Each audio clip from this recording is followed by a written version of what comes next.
First 2 நாள் எனக்கும் அவருக்குலாம் இது, ஏன்னா நான் I'm very particular about how I want my actors to act.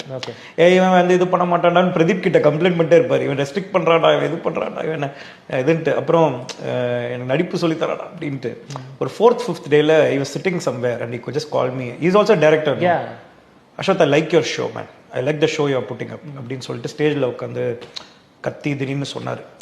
ஏன் ஃபீல் பண்ணி சொன்னார்னு தெரியல. Because you know I'm getting only the best out of him and he knows I'm making him act in a different way. Where நான் பார்த்த மிஷ்கின் இப்போது நல்லா படித்த ஒருத்தர், ரொம்ப எத்திக்கலான ஒருத்தர், குட்னஸ் மட்டுமே மிஷ்கின் இருந்தால் அது என்னவோ அதுதான் அப்படியே உங்களுக்கு இந்த கேரக்டராக நான் பண்ணியிருக்கேன். And that character was written with Mysskin. Mysskin வச்சுதான் அந்த கேரக்டர். ஏன்னா அவர் என்ன சொல்லுவாருன்றதே யாருக்கும் தெரியாது. திடீர்னு நீங்க பண்ணலாம், கல்யாணம் பண்ணலாம், ஏன் கல்யாணம் கூட பண்ணிக்கலாம்னு சொல்லும்போது இவர் இப்படி பேசுவாருன்ற மாதிரி இருக்கும். அடுத்தது கமிங் டு த பாயிண்ட், ஒரு ஃபெயிலியரை பத்தி சொல்ல போறேன். அவர் பொண்ணையே தூக்கி ஒன்று கொடுக்குறாரு அப்படின்னும் போது யார் பண்ணா கரெக்டா இருக்கும்னா மிஷ்கின் பண்ணாதான் கரெக்டா இருக்கும். ஒன்று. ரெண்டாவது, மரியம் ஜார்ஜும் சிம்லர். மரியம் ஜார்ஜ்ன்ற கேரக்டர் அந்த நெய்வ்னஸ்னால தான் அந்த சீன் அப்படி ஒர்க் ஆகுது. அவருன்றதுனால தான் அந்த கேரக்டரே அப்படி எழுதினேன்.